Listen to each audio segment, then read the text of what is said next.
The golden sun of Fantasy Island rose over the horizon, casting a shimmering glow upon the docks where Mr. Rourke and his faithful assistant, Lawrence, stood ready to welcome a new group of guests. Mr. Rourke turned to his companion with a warm, professional gaze. "Good morning, Mr. Brock." "Good morning, Lawrence." Smiles, everyone. Smiles. "There is our refreshing sight, sir. Father, mother, and daughter. We get so few families here." Mr. Rourke nodded slightly as he watched the trio disembark. "Yes, that is Dr. Jack Gorman, his wife Lucy, and their daughter, Amanda." Lawrence smiled, watching the little girl skip along the pier. "The family that fantasizes together stays together, right, sir?" Mr. Rourke sighed, his expression turning somewhat somber. "Not entirely. Not in this case, I am afraid, Lawrence, no. You see, Mrs. Gorman is extremely unhappy with her marriage." Lawrence looked surprised. "You do not say, sir." "Yes. Her fantasy is to relive the day of her wedding to determine once and for all if she did indeed marry the wrong man." Lawrence shook his head. "I should have known it was too good to be true." Mr. Rourke patted his shoulder. "Do not give up hope yet, Lawrence." As they moved toward the next guest, Lawrence gestured toward a man wearing an interesting outfit. "Jeans and a tie. A touch conservative, do you not think, sir?" Mr. Rourke chuckled softly. "Perhaps, Lawrence, but do not let appearances fool you. Mr. Fred Connors from Cleveland, Ohio, is not as tame as he might look." Lawrence raised an eyebrow. "Oh, he certainly does not seem the type who would enjoy hunting the great African Cape buffalo." Mr. Rourke led the way forward.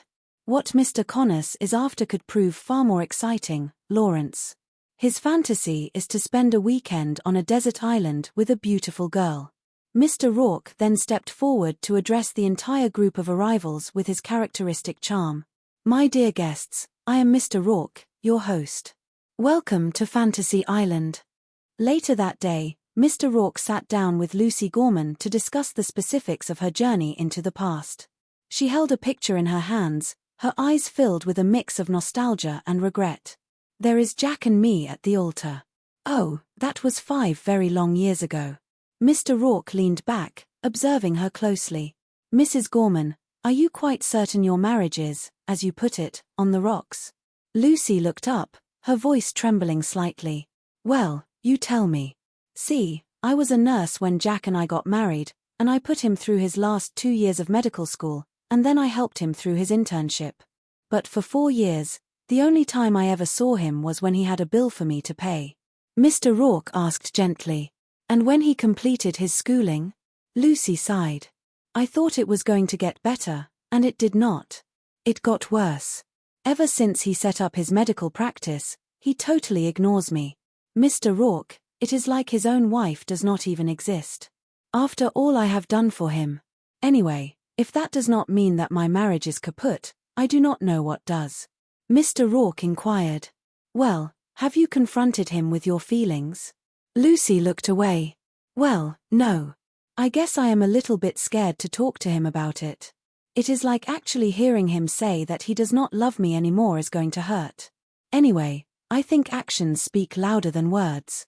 I think it is pretty obvious that the only person in this family that Jack really loves is Mandy. I cannot say that I blame him, though. She is a wonderful little girl. But the truth of the matter, Mr. Rourke, is that I am jealous of my own daughter. That is how bad my marriage is." Mr. Rourke nodded. "I see. And this gentleman you mention in your letter, Mr. Craig." Lucy finished the name. "Carlson. Carlson. Craig was a medical student the same time Jack was. And lately, I do not know, it is like I am haunted by this feeling that Craig is really the man I should have married. And I am dying to find out. Can I get started?" Mr. Rourke stood up. "I can send you back to the day of your wedding right away, Mrs. Gorman. But your fantasy will last only 48 hours. And you must return to exactly the same spot where you entered your fantasy in order to leave it. Do you understand?" Lucy nodded. "Yeah, that sounds simple enough." Mr. Rourke held out the photograph. "Good. Now, Mrs. Gorman, I want you to look at this picture again. Really look at it. The year is 1978. Remember how you looked then. Remember the day of your wedding. What you were hearing. The music. The minister. The vows you were exchanging. Suddenly, the air seemed to shimmer, and the sounds of a church organ filled the space. A minister's voice echoed through the years. Lucinda Marie Patrick, take this man to be your lawfully wedded husband, for better or worse, in sickness and in health, for as long as you both shall live. Meanwhile, back at the main house, Lawrence was assisting Fred Connors with his preparations. Fred was admiring himself in a mirror. So, how about it, Lawrence? Almost a perfect fit, right? Lawrence adjusted Fred's collar. It is a perfect fit, sir. Fred turned around eagerly. So, Mr. Rourke, who is she going to be? When do I get to meet her? Mr. Rourke entered the room. You will meet her when you get to the cove, Mr. Connors. Pelican Cove, it is called. As for who she is, I think perhaps you already know her. Fred looked confused. Oh, do I know her? Of course I know her. I mean, everyone knows her. She does commercials. Do you know that I once bought 5 bottles of aftershave lotion because of her? Mr. Rourke smiled. No. Fred was ecstatic. Yes. You mean this is the one I am going to be marooned with, Selina Morgan? Mr. Rourke nodded. Selina Morgan, yes. Ordinarily, it would be very difficult to get someone of this woman's stature to participate in a fantasy such as yours. But her manager feels it will help convince Revington Cosmetics that Miss Morgan is the ideal model to represent their new Marooned Girl line of beauty aids. Lawrence muttered under his breath. Marooned with the Marooned Girl. Appalling how paradise is being exploited these days. Fred was too excited to notice. Selina Morgan. Now, I mean, we are talking world class here. Mr. Rourke offered a final piece of advice. Yes, I can understand your enthusiasm, Mr. Connors. But I feel I must caution you. What you see is not always what you get. All aboard, gentlemen. The sound of gulls and the crashing of waves filled the air as the boat approached the secluded beach. Ah, ah, ah. Fred took a deep breath of the salt air. This is wonderful, Mr. Rourke. Mr. Rourke stepped onto the sand. Well, I am delighted you approve, Mr. Connors. A group of people with cameras were already set up on the shore. See, everything that comes out of these cameras, I do not want anything to go without my looking at it. Ah, good, good. Oh, okay, that. Actually, this is a cove at the very tip of Fantasy Island. But the mountains make it quite inaccessible. For all practical purposes, your desert island, sir. Fred looked around at the crew. It certainly is not a deserted one, is it? Mr. Rourke gestured to the photographers. Good, good, keep it moving. I want to see lots of movement. Ah, the photographers, yes. Come, Mr. Connors, they are anxious to meet you. Fred called out to them.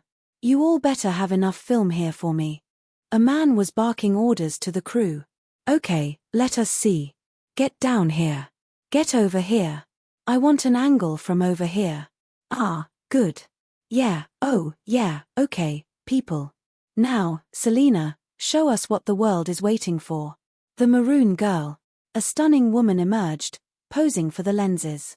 Mr. Rourke turned to Fred. Very impressive indeed. And you, Mr. Connors, no comment. Fred was speechless. That is because I have died. Thank God to heaven. The manager stepped forward. Oh, just a second, okay? Miss Turok is over there. The guy with her must be the one with the fantasy. We should probably get him in on some of this. Whatever you say, Wes. Mr. Rourke made the introductions. Smiling. Miss Selina Morgan, her manager, Mr. Wes Berry.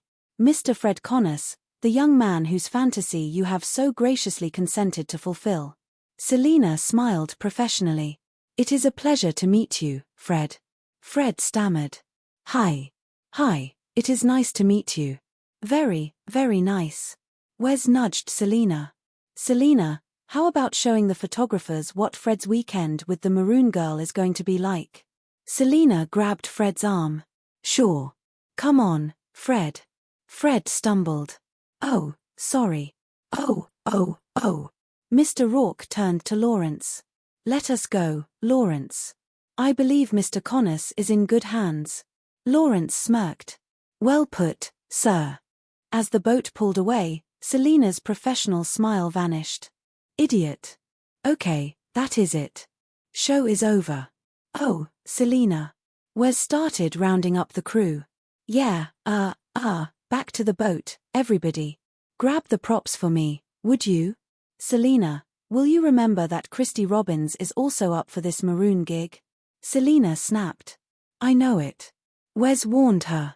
Fred better have a smile on his face when I bring the photographers back the day after tomorrow, or you can kiss your chances goodbye. All right. Okay, all right. Fred approached Selina tentatively. Please. Do you not think it is about time we got to know each other a little better? Selina looked at him coldly. Well, I think that is a good idea. And for starters, hands off, okay? Back in the past, in the year 1978, the hospital intercom crackled. Dr. Weiss, please call your office. Dr. Weiss, please call your office. Lucy stood in the hallway, looking around in a daze. 1978.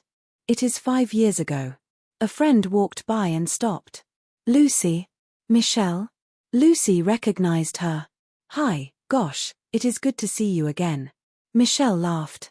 You just saw me yesterday. Lucy corrected herself quickly. Oh, yeah, I did I not?